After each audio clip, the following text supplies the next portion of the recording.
Bismillahirrahmanirrahim. Assalamualaikum warahmatullahi wabarakatuh. Alhamdulillah, wassalatu wassalamu ala sayyidina Rasulillah sallallahu alaihi wasallam. Bapak Ibu yang dimuliakan oleh Allah Subhanahu wa taala, kita lanjutkan materi kita terkait tentang umrah. Pada pertemuan yang lalu kita sudah membahas tentang sunnah dalam melakukan ibadah ihram.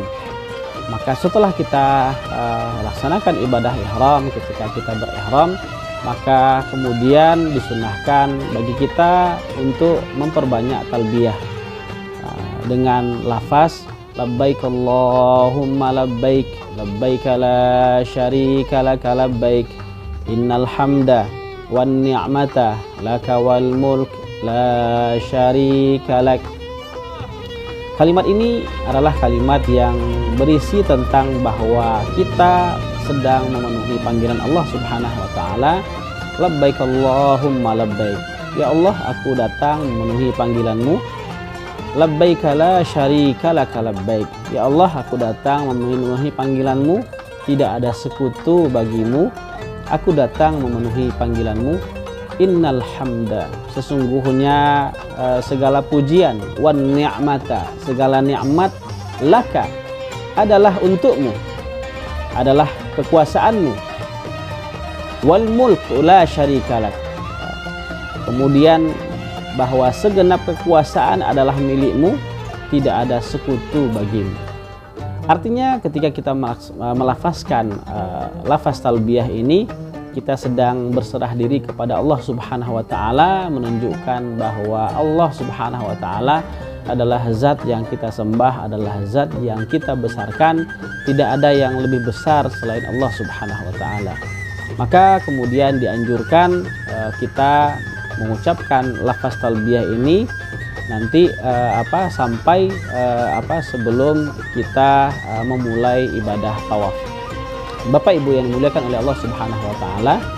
Kemudian rukun yang kedua dari ibadah umroh adalah tawaf di sekeliling Ka'bah. Tawaf dengan mengelilingi Ka'bah sebanyak 7 kali putaran.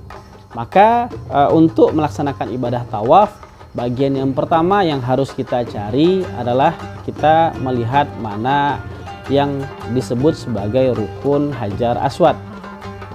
Setelah kita temukan rukun Hajar Aswad, maka bagi kita yang memungkinkan untuk mencium rukun Hajar Aswad itu, maka disunahkan kita mencium atau kita tempelkan tangan kita ke Hajar Aswad. Ketika tidak memungkinkan, maka kemudian kita cukup dengan mencium tangan kita, kemudian kita arahkan tangan kita ke arah rukun Hajar Aswad dengan mengatakan Bismillahi Allahu Akbar. Maka kemudian kita ketika itu kita silahkan memperbanyak zikir, kita memperbanyak doa, kita cukup fokus menyembah Allah Subhanahu wa taala, merendahkan diri kita di hadapan Allah Subhanahu wa taala. Karena di antara yang kita lihat yang terjadi ketika melaksanakan ibadah haji atau umroh, ketika melaksanakan ibadah tawaf itu, banyak di antara jamaah yang fokus membaca buku-buku doa.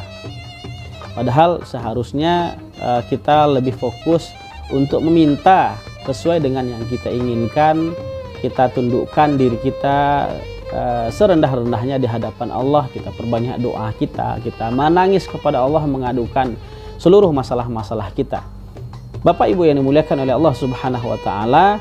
Kemudian ketika kita tawaf, kita pastikan Ka'bah itu selalu berada di daerah kiri kita, di sebelah kiri kita.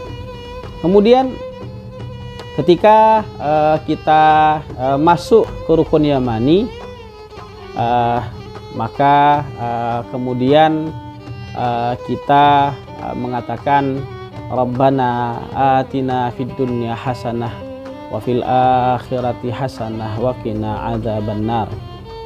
Bapak Ibu yang dimuliakan oleh Allah Subhanahu wa taala, selanjutnya kita masuk kepada syarat-syarat sah dari ibadah tawaf. Yang pertama, kita pastikan kita menutup aurat kita. Yang kedua, kita suci dari hadas dan najis. baik badan kita, pakaian kita, juga tempat.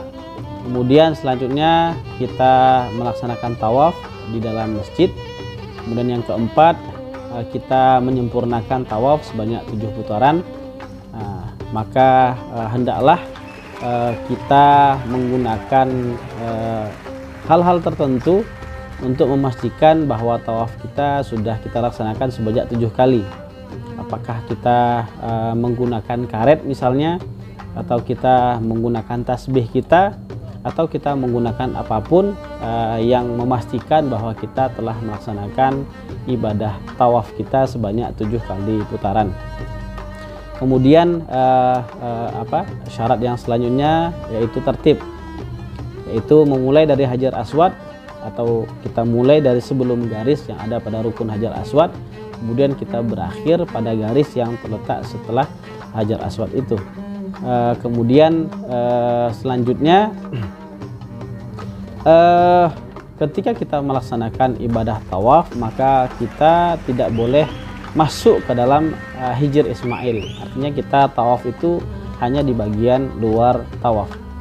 Bapak Ibu yang dimuliakan oleh Allah Subhanahu wa taala, itu kemudian kita berbicara tentang sunnah-sunnah dari tawaf. Maka bagi di antara sunnah tawaf itu yang pertama berjalan kaki. Jadi bagi kita yang mampu untuk berjalan kaki, maka disunnahkan kita berjalan kaki. Tapi bagi yang tidak mampu untuk berjalan kaki, maka boleh menggunakan kursi roda, atau menggunakan ada mobil listrik yang sudah disediakan, biasanya di lantai 2 atau di lantai 3.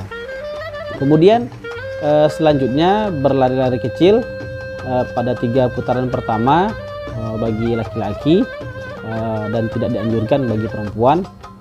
Di antara sunnah umroh adalah menyentuh atau mencium Hajar Aswad jika memungkinkan. Yang harus kita ingat bahwa menyentuh Hajar Aswad itu adalah sebuah sunnah. Maka untuk melakukan sunnah jangan sampai kita melakukan hal-hal yang diharamkan. Karena yang terjadi hari ini, banyak di antara orang-orang yang ingin melakukan mencium Hajar Aswad, tetapi kemudian dia menyakiti orang lain atau melukai orang lain. Dan tentu ini diharamkan oleh Allah Subhanahu wa taala. Kemudian di antara sunnah yang lainnya memperbanyak zikir dan doa kita. Kita bisa mengucapkan subhanallah, walhamdulillah, wala ilaha illallah, wallahu akbar, dan seterusnya untuk setiap putaran kita. Kemudian kita mualah atau berturut-turut. Jadi antara satu tawaf dengan tawaf yang lainnya dilakukan secara berurutan. Kemudian setelah selesai kita melaksanakan ibadah tawaf, maka kemudian disunahkan untuk sholat di makam Ibrahim. Jadi ada nanti makam Ibrahim, maka sunnah kita sholat di belakang makam Ibrahim itu, atau yang sejajar dengan makam Ibrahim itu kita sholat 2 rakaat.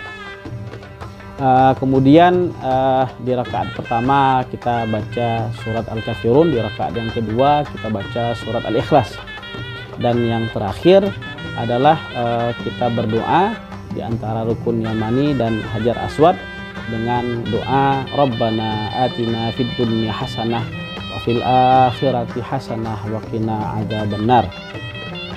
Bapak Ibu yang dimuliakan oleh Allah Subhanahu wa taala, demikian penjelasan kita terkait tentang tata cara ibadah tawaf. Semoga Allah berkahi seluruh kegiatan kita. Barakallahu fikum. Assalamualaikum warahmatullahi wabarakatuh.